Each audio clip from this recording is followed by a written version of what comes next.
want you to look at these box score numbers, and I want you to guess which of these players started for the Lakers in their double overtime win over the Warriors on Saturday night. Was it Jared Vanderbilt, who had a team-high plus 29 and 14 points on 4 out of 7 shooting? Or was it Taurean Prince with minus 21 plus minus on 0% field goal percentage and 4 personal fouls?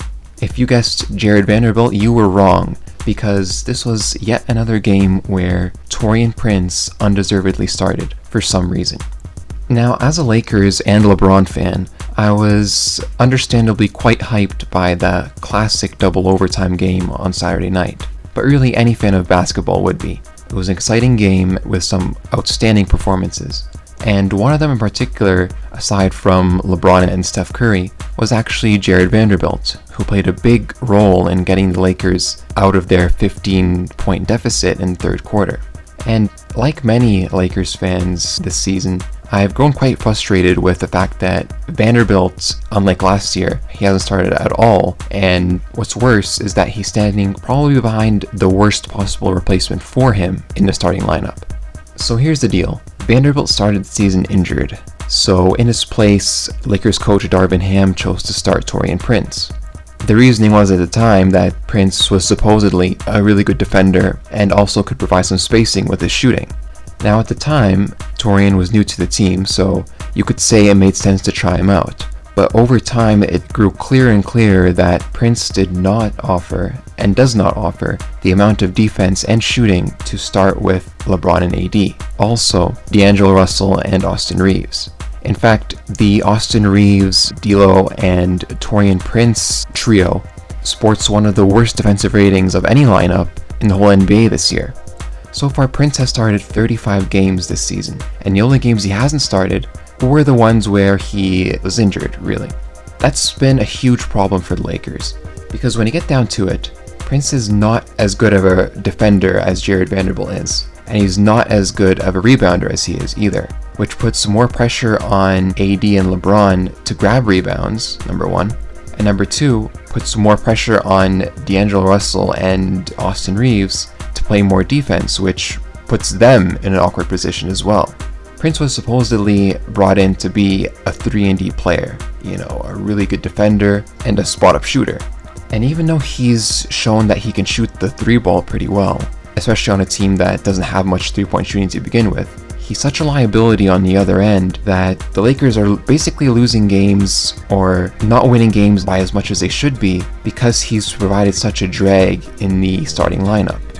Prince as a defender is just too slow to guard quick ball handlers, someone like Stephen Curry, for example, or Ja Morant, while Vanderbilt is built specifically for that purpose. Well, not specifically, he can guard more than one position. He's very quick, and he can maneuver around screens way more than Taurean Prince can. In addition, he has the size to guard bigger forwards, unlike Taurean Prince, who has a lot of trouble guarding bigger players. Vanderbilt also rebounds a lot more, and provides a lot of crucial offensive rebounding as well, while Taurean Prince is really not that good at rebounding at all, and especially not at boxing out. Vanderbilt built a big reputation on the Lakers during the playoffs last year because of his ability to get them extra possessions on the glass. Meanwhile, Prince, his total lack of rebounding, as I said before, puts a lot more pressure on the two main stars to grab those rebounds, which they're capable of, to be sure, but it shouldn't fall strictly on them. And as we've seen in lineups with Vanderbilt along with LeBron and AD, he does a lot of the dirty work for them, which helps them focus more on the offensive end. I'll also just throw in that Taurean Prince has a tendency to foul 3-point shooters, which Vanderbilt does not.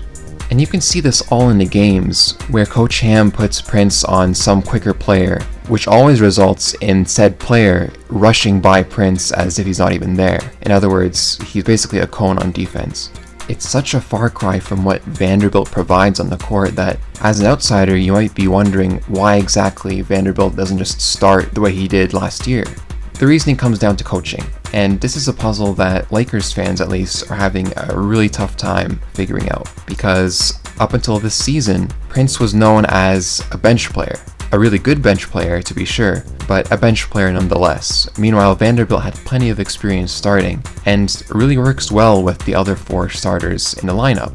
The only explanation so far, as I said, the reason Prince started at all is because Vanderbilt was injured. And now that Vanderbilt is back and healthy as ever, for some reason Prince is still in the lineup, which is sort of infuriating because the energy of this team is completely different when you have Vanderbilt on the court.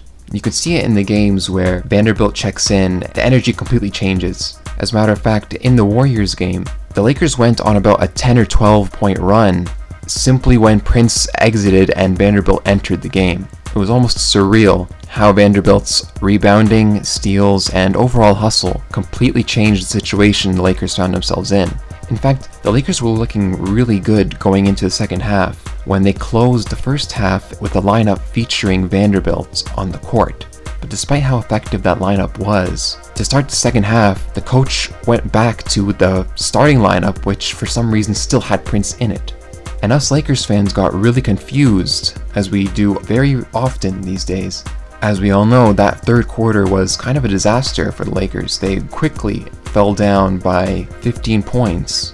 And again, it took a run powered by Lebron and Vanderbilt's performance to get them back in the game at all. And to drive the point home, in the fourth quarter and both overtime periods, Vanderbilt played every minute. I think Prince only came back for like 5 seconds, which just brought home the fact that Vanderbilt needs to start yesterday. Now, none of this is to say that Prince is a bad NBA player or that he shouldn't be on the team. In fact, his $4 million one-year contract, it's a good one for the role that he should be able to provide coming off the bench. And I specify coming off the bench because Prince has always been a bench player, and he was really good in that role for multiple teams, including for the Timberwolves last year. But when he's put in a position where he has to play a role that's so much more than he can provide, it puts a really big spotlight on him, and in fact hurts him more than it helps him because he's not able to focus on what he does best. Actually, I could even say that this position that Coach Darvin Ham is putting him in is leaving him worse for wear. There have been multiple occasions now where Prince has gotten hurt and has come back and played extended minutes because of Ham's obsession with starting him and playing him extended minutes when he really shouldn't be, injured or not. It's so clear to everyone watching, from the fans to the players, and yes, I say the players because there have been multiple instances in post-game interviews where everyone from LeBron to AD to D'Angelo Russell to Austin Reeves, who basically either shout out Vanderbilt or hint at the coach needing to start Vanderbilt, and for some reason he just never does. Hopefully the double overtime game was the end of it, but we'll see. And this isn't the first time that this has happened. There was a stretch of the season where Cam Reddish and Taurean Prince were starting at the same time, which also happened to coincide with the worst stretch of Lakers basketball this season. In fact, the only reason that Cam isn't starting anymore is because his injuries, which again come from extended minutes, have left him unable to play for a few weeks, and probably he won't be starting after the trade deadline. But the Taurean Prince thing, it's still going on, and it's a detriment to the team, and to the player, and to the fans. So all I can say is, I hope it ends pretty soon. And even in terms of money, like, Prince is being paid $4 million, whereas Vanderbilt signed a big 3-year contract just this offseason. So it's clear the front office values Vanderbilt a lot more. So it's anyone's guess as to why exactly he is unable to start. If I didn't know any better, I'd chalk it down to politics. That's the only reason I can see. But maybe I'm wrong. Anyway, if you made it this far, I hope you liked what you heard and what you saw. And if you did, feel free to leave a like and subscribe, and tell me who you think should start for the Lakers. See you later.